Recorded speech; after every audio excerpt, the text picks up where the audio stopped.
Click. Thunk. Click. 1003. 1004. 1005, 6, 7, 8, 9, 10. Crank her up.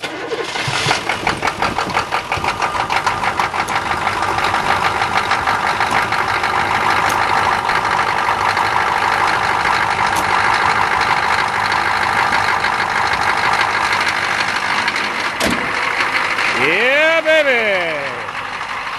Definitely. All right, I turned the truck around so I can work on my ignition switch.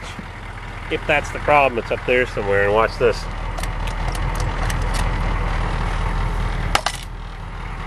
Yep.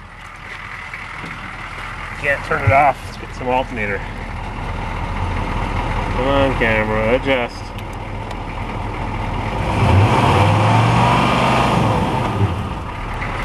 Yep, charging through the power circuit on the injection pump. Not the best idea. Boy, it's a sunny day. Yep. Another beautiful day with a small moon last night. Little peepee moon. I'm going to show you where I unplugged the power off the injection pump. Right there. Plunk. Hopefully I won't be needing that anymore. Hopefully changing that switch will solve the problem. Blazer, where's my switch?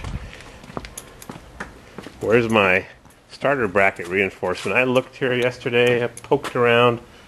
It's unbelievable that you have to pay GM $15 for this little crappy bracket. It's basically a piece of angle iron, and I had one to make a copy of it, and I don't know where I put it. I've been looking all over the place, looking and looking. You get this fancy one. Whoops! You get this fancy one for $3 from GM. The other one is a piece of angle iron. Turn that friggin' ringer off. I hate it. Well, Pisser is in Tampa. Yeah, anybody in Tampa need racing stripes on their Suburban? Look them up. Thermal activator junk. Where is that starter reinforcement? I have looked everywhere. Obviously I didn't look in the right place because I didn't find it. Oh, this is a crappy piece of angle iron, and I had one and I had it traced out on the piece of angle iron, and maybe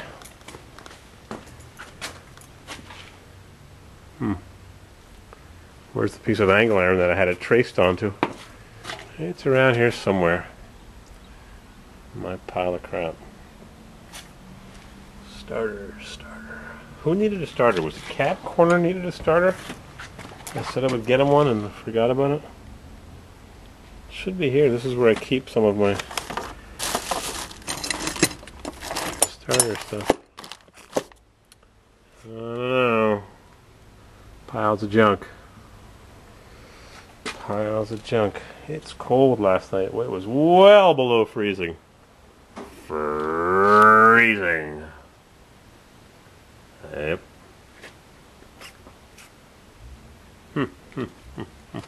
I heard a woman call into a radio call-in show yesterday, and she said we pay professional athletes millions of dollars to bang into each other on the soccer, football field or the ice skating rink. Yet we pay our soldiers a pittance wage, and we try to hide their health care issues when they return stateside or to Canada or Norway or Germany or Japan. It's terrible. These guys risk their lives, and they pull the trigger and kill somebody, and then we say it's bad because they have to use their best judgment. We need to use our best judgment and pay them the same wages we pay professional athletes, even amateur athletes. It's real terrible how they get treated. Some of them may get good services. You know, you don't hear the good stories, you only hear the bad stories, but plenty of them, they try to hide their problems when they get back and call PTSD, post-traumatic stress disorder. They try to disguise it and say it's a drinking issue. Yeah, it's quite the story.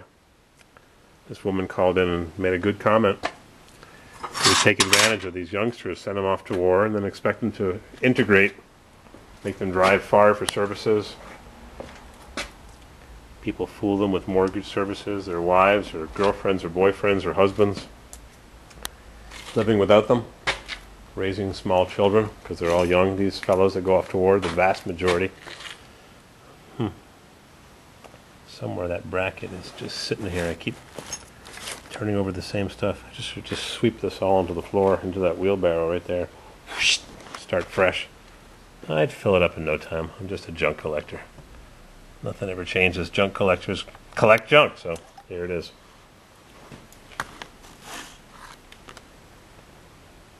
The moving wall. It's 15 years ago, I bet you. Alright, I'm not going to find it. It'll just turn up when it's good and ready. That's how these things work. I've been looking on the ground. Time to clean up this junk. Yeah, right. Never happened.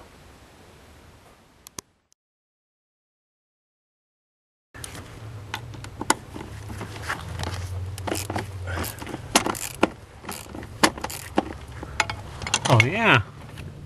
Where the hell is the water coming from? Huh! Drip. Drip. Drip. How do you like that?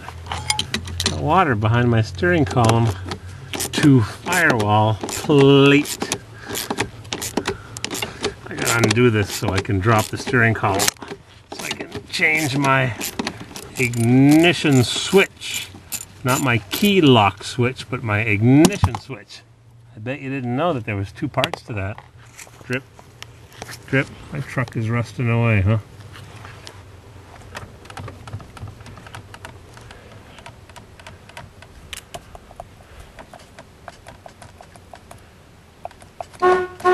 Sounds good. Meep, meep.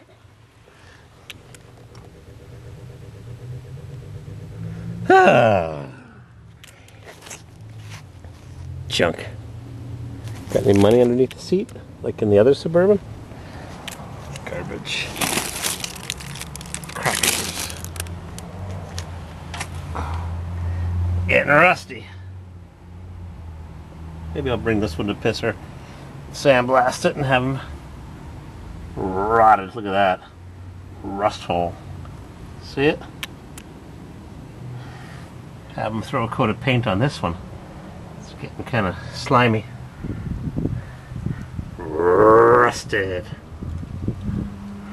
Salt. Spare key was hanging from the piece of wire on the body mount. I found it. Alright, keep on watching my drip. 5,003 videos. 10,000, here we come. Alright. Went into my junk pile. I didn't find the bracket for the 6.5, but I found a couple of extra ignition switches. They go onto the top of the steering column right there. And I got two different styles of switches. They're very similar, but they're not identical. And what actuates the switch after you plug it in is, I'm going to put the camera over here. Yeah, right. Balance it. Oh yeah, sure. Come on. All right. What actuates the switch is this slider. There's a rod on top of the steering column, on the very top of the frame, and it goes into this hole right there, and that's accessory, off, run, and that's run. Start. Crank her up. Oh, look at that. I fixed it. Yep. I'm Corvair Wild on YouTube, and I fix things. Crank her up.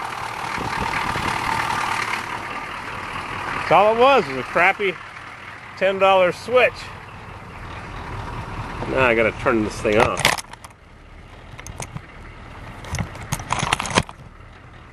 Come on.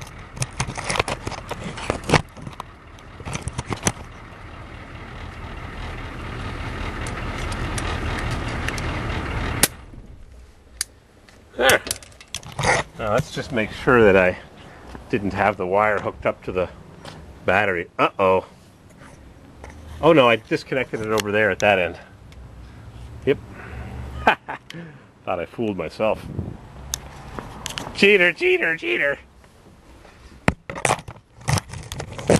Don't be a cheater. Nobody likes cheaters. Nobody likes people that don't pay their bills. Crank her up! Look at that.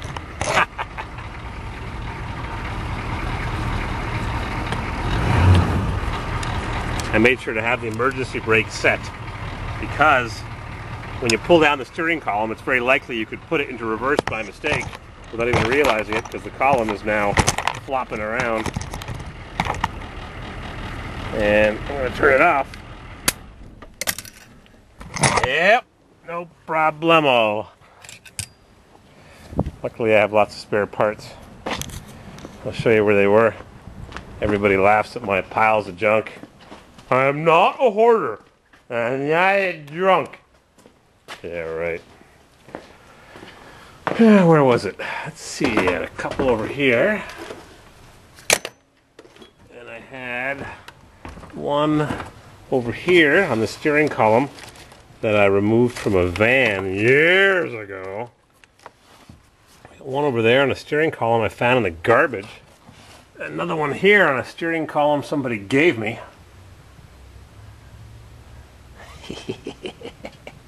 Lots of good parts. Never throw anything away. Tachometer I bought at a flea market for 10 bucks. They're hard to find. PMD cooler that I didn't use on the white Suburban that I bought in Arizona, because I bought a different cooler from a guy that makes them one at a time on a CNC machine. Does a beautiful job, and it was much thicker than the one that came from, where did it come from? Pensacola Fuel Injection. The one that they sent was a wimpy one. Yep, here it is. A wimpy one. The one that I got from this guy in New Hampshire or Maine, I think it was New Hampshire, was big and thick, twice as big as this, if not bigger.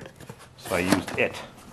And I'm going to sell that truck because I'm bringing it to the little garage that I sometimes go to. The guy got fired from his job, so he opened up his own shop, and he's going to swap the motor, pull it from the crew cab, junk it, and put the good motor into the white Suburban. 500 bucks. And he gets the job done. He's a reliable guy. Just he smokes at the shop, and I hate going there. It reeks in there. These guys live on beer and cigarettes. Anyways, he's a good guy. Gets the job done. He's reliable. Had a bunch of bad experiences with the low budget guys. So now I got to pull the dimmer switch. The ignition switch is underneath it. And I'll swap it. And crank this baby up. Be nice to have a radio, wouldn't it? Well, I got other things to do. Like change the dash lights, they're dim. I'll pull the cover off and leave it off.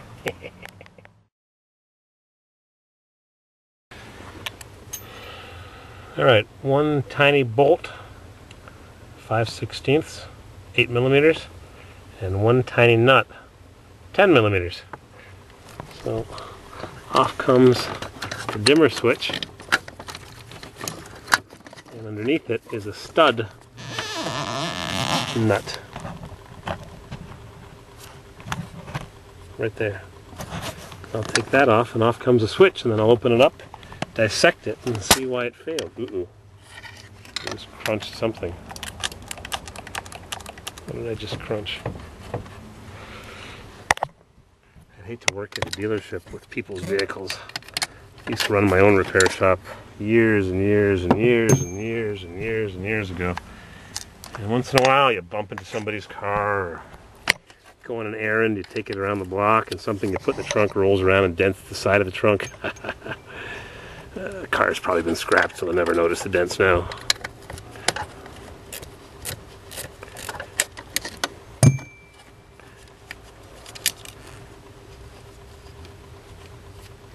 Stud nut.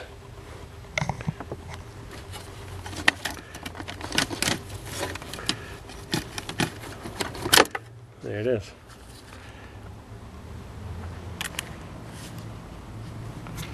Now, set the camera right here on the seat. Take out my trusty Cobalt penknife that I dropped into the recycling bin yesterday. And we'll pop this open and we'll see what failed on it.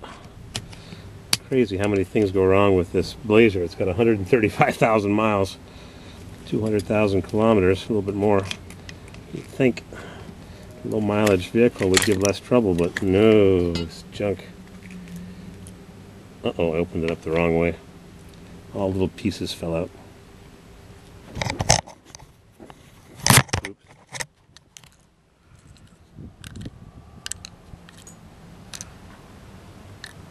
Lots of little parts.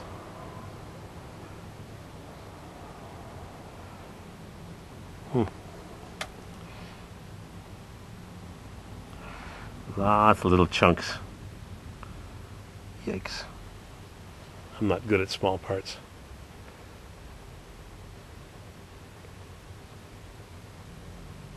Alright, I'll play around with it.